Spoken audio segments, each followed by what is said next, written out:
Selon la Bible, pour qui Jésus est-il venu? Généralement, les gens religieux, les gens qui se tiennent dans les églises, se considèrent comme du bon monde et généralement aussi d'excellents candidats pour le ciel. D'autre part, ceux dont la vie est plutôt caractérisée par une certaine forme d'immoralité se sentent indignes de Dieu.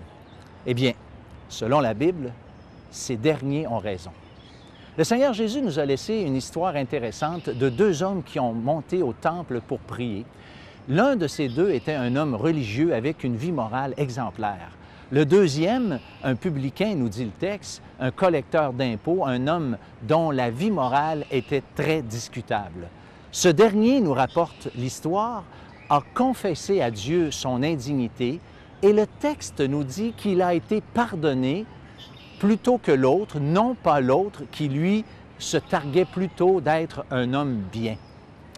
Eh bien, l'histoire ou la morale de cette histoire, l'enseignement qui doit être compris de cette histoire, c'est simplement que nous devons, qui que nous soyons, reconnaître notre parfaite indignité devant Dieu. Et la Bible dit que c'est pour ces gens-là que Jésus est venu. Écoutez le texte qui suit.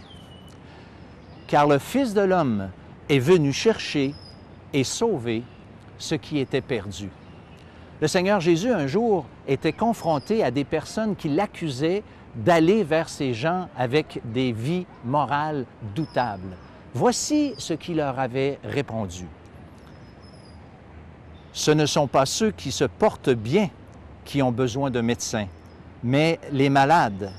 Je ne suis pas venu appeler à la repentance des justes, mais des pécheurs. » La Bible nous montre clairement que nous devons reconnaître que nous sommes pécheurs.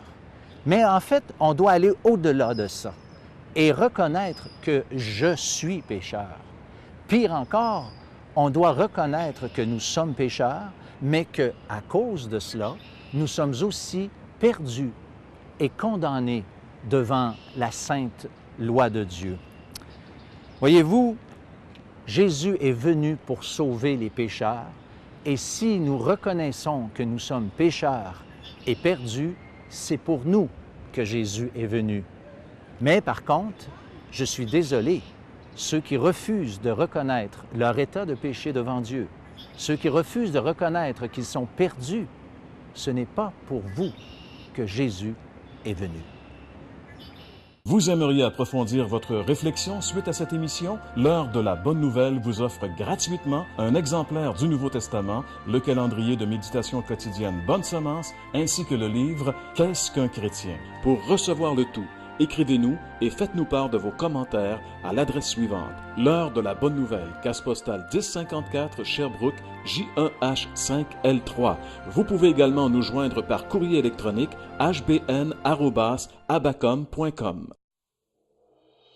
L'Heure de la Bonne Nouvelle vous invite à participer à l'un des nombreux déjeuners de l'espoir. Ces déjeuners ont lieu dans plusieurs restaurants réputés de la province et vous sont offerts gratuitement.